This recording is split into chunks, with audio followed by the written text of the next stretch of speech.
Hello and welcome! Today I'm going to be showing you how I built the bridge from Arcane in Animal Crossing New Horizons. My name is Bee, also known as honeygarlicfishbones, and I'm making an island inspired by the show Arcane. Today we're building one of the most important areas from the show, the bridge. If you haven't seen Arcane, the bridge is very important because it separates two opposing areas, Piltover and Zaun, which each have vastly different aesthetics. The bridge is where the show opens and where we get multiple impactful fight scenes. When I first decided to make an Arcane island, I knew I was going to have to build the bridge. It was one of the first decisions I made about the island. I knew I was going to need it to be much bigger than a standard Animal Crossing bridge though. I had seen some images of faux bridges that people had created on Instagram and Pinterest. By faux bridge, I mean a bridge that's carved out of cliffs and doesn't actually use the bridge item. I've also seen this referred to as a land bridge. The layout of my island is a little untraditional. If you look at my map, I completely demolished the cliffs at the back of my island and brought them all to the front. The front half of my island is Piltover, and the back half is Zaun. I wasn't sure where to put the large landmass that is the bridge at first. Ideally, I would have centered it, but I made the center of my island a little plaza for shopping and a player character house, so I would have had to demolish that. I ended up deciding that the left side of my island between the Able Sisters and the museum made the most sense. It felt like a natural exit from the front area to the back area. I started off thinking the bridge would have to be 4 tiles wide, then remembered that the second tier of cliffs would have to be 1 tile wider on either side than the third. I wish I could have had both tiers be the same width and felt thrown off, not knowing what I would do with those second tier edges. Figured I'd just have to find a way to incorporate them nicely, like make them look like supports. I went ahead and made the second tier 6 tiles wide and the third 4 tiles. I liked the dimensions well enough and proceeded. I knew I wanted to keep the river on either side of the bridge, so I just paved over what I needed while working and figured I'd add to it later. I originally thought that the Zaun side of the bridge would immediately turn into steps down onto a city street, but realized not having any cliffs on this side of the map might look off, so I built them out a little bit. I thought something that might help with the bridge edges is using a slightly different path on them so they don't stand out too much, to try and incorporate them with the rest of the bridge. I wanted to start with a small sample of the bridge so that I didn't spend hours making it and end up with something I didn't like. After doing some test pathing, things were looking a little bare, so I ran back to my house to see if I had any good potential bridge decor in my storage. I only had barbed wire fence handy, so I looked at that for scale and felt it was a little bit short for what I was going for. I then turned to my favorite tool, Pinterest, and looked for some bridge and fence inspiration. I found this image that I really liked and noticed that their faux bridge was 6 tiles wide. It makes sense that with fencing on either side, the bridge would need to be a little wider than I was thinking on top. I also really liked how they interspersed fencing and lampposts, and definitely wanted to do that with my bridge.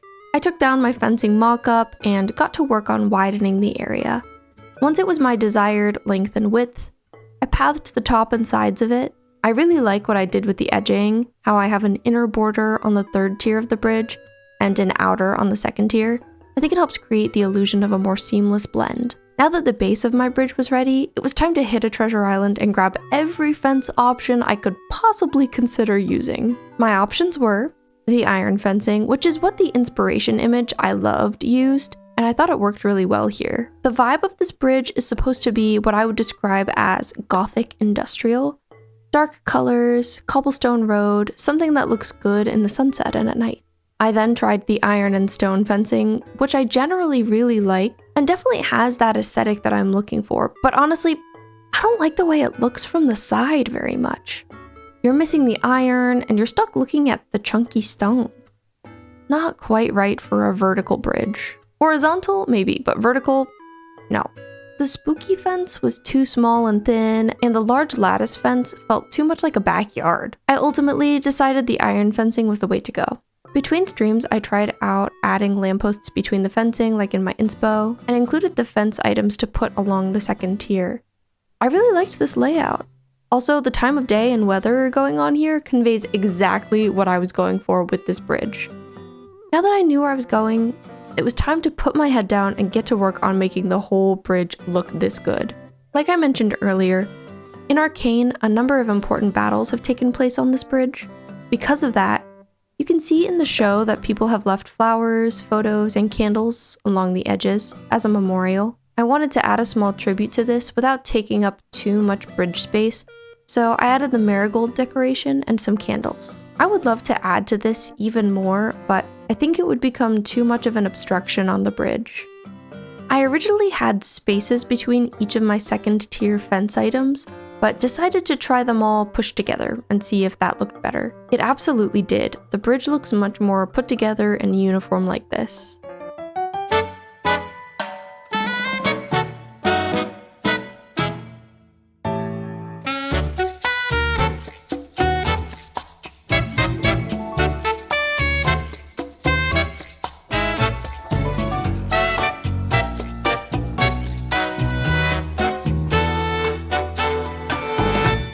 And here's the final bridge in all its glory. I'm super happy with how it came out. I think it'll be one of the main attractions on my island. I'm not a terraforming pro, so this was a real trust the process moment for me. And I'm glad I went for it. A lot of my island is going to be cluttered and probably laggy, to be honest, so the bridge will be a nice place of respite among the chaos. Also, I mentioned earlier being unsure how to transition the end of the bridge into Zaun, and here's what I ended up doing. I tapered off the path at the end of the bridge and added a "Do Not Enter" sign. At one point during Season 1 of Arcane, the bridge ends up being closed off, so I wanted to reference that. I also put some construction items around, so it looks like the pathing here is intentionally unfinished or in progress. Over to the side, I have a little abandoned transit station, no longer in use now that the bridge is closed. The first incline leads down to this little entry spot.